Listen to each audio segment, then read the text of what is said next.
Hello, everyone, and welcome back. We all got some amazing news regarding World that I would love to deep dive into and talk a little bit about my opinion about the format and kind of where I can see that could be really exciting as the viewer and for the overall Lorcana experience.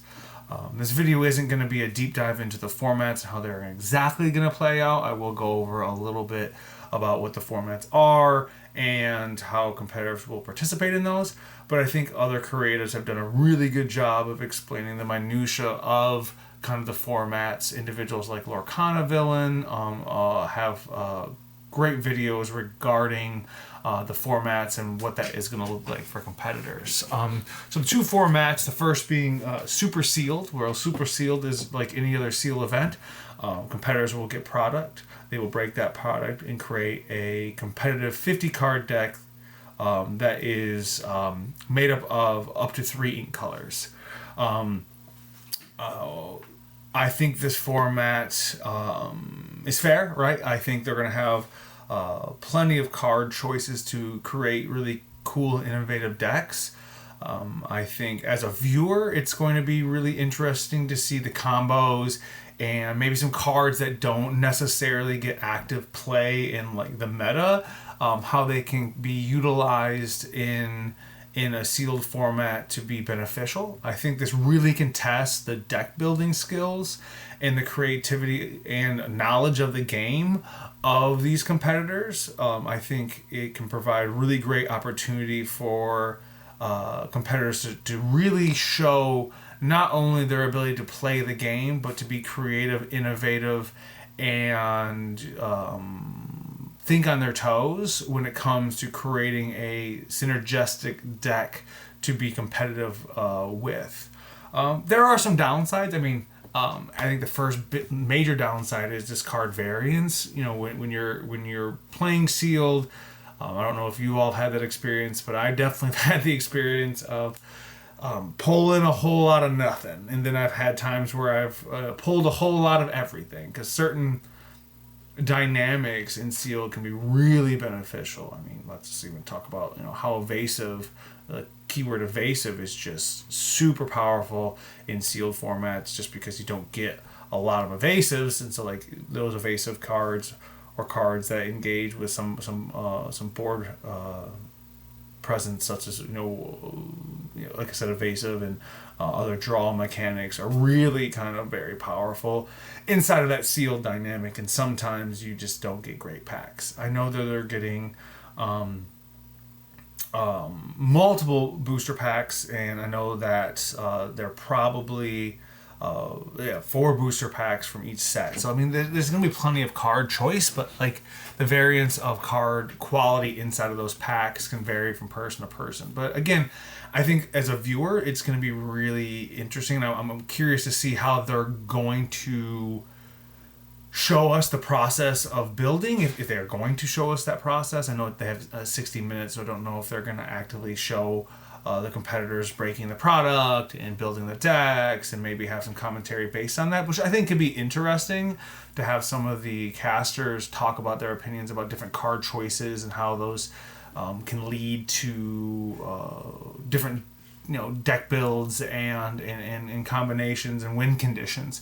So I think those, as a viewer, I think it can be really interesting, especially even watching gameplay and again seeing those cards that like tend to not get meta play, but like can be really impactful in sealed. So like I think as a competitor, it's going to test their ingenuity. It's going to test their overall understanding of the game. It's going to test their ability to create really interesting combinations inside of their decks.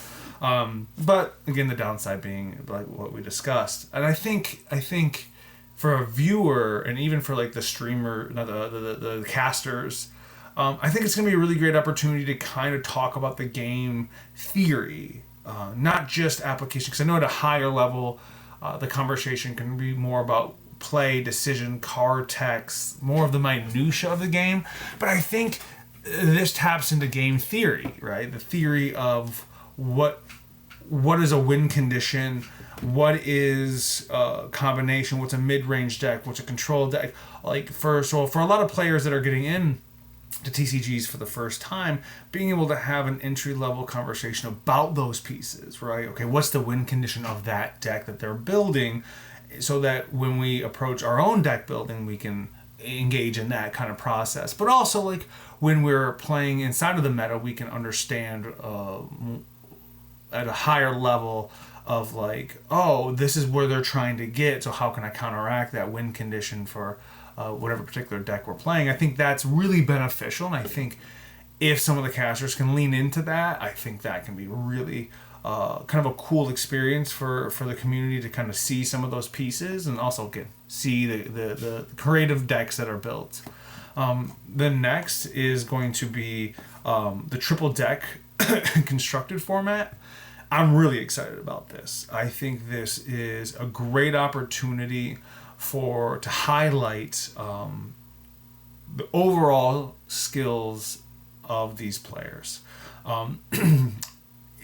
The triple deck constructed is that basically every deck has to represent the ink colors, and they can't have overlap with the ink colors. So every ink has to be represented, and they can't be overlapped. So, like, there's going to be again a lot of the meta decks, and it's going to be really interesting to see the top level competitors that maybe are known for certain deck types or archetypes play decks that might be a different archetype or have different win conditions or a different play style, and see how those competitors can utilize their skills through a plethora of ink combinations, as well as, you know, some of the decision making, whether it be to bench certain decks or what decks they're going to choose to participate with, and really to see and highlight a larger skill set. Because again, we go to the DLCs to highlight your one skill set in that deck, that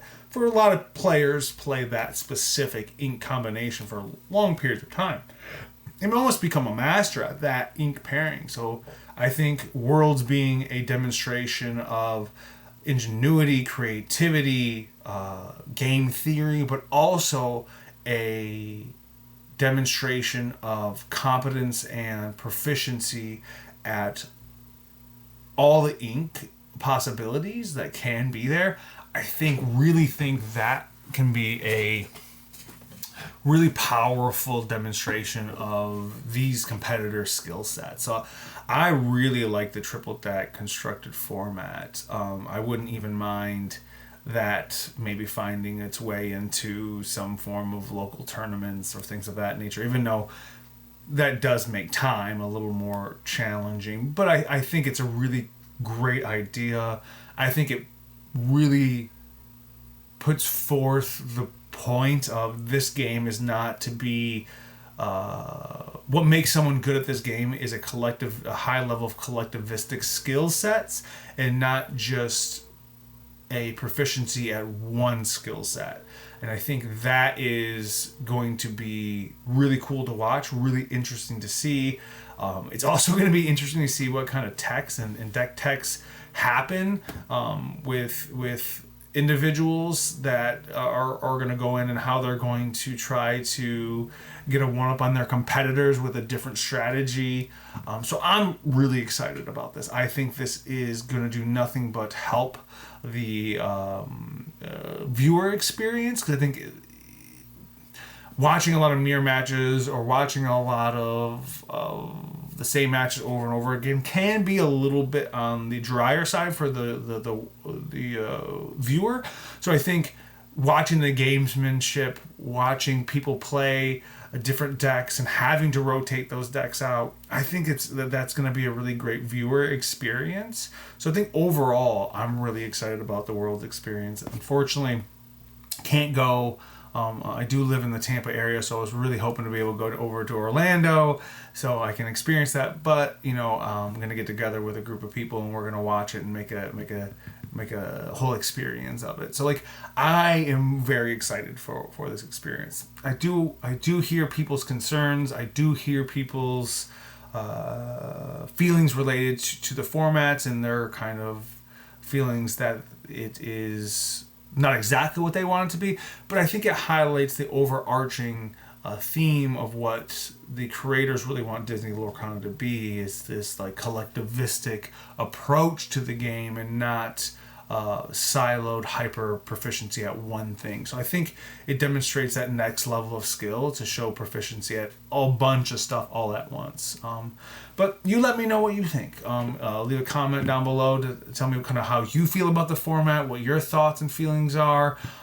Totally open to any of the feedback that you all have, and even if you think I'm completely wrong and this is terrible and it's not going to go well, let me know. Let me know why you feel that way. I think having a great open Discord about kind of what's happening in the community does nothing but makes the community better, as long as it's obviously respectful and productive. So let me know what you think in the comments down below, and I'll see you all next time.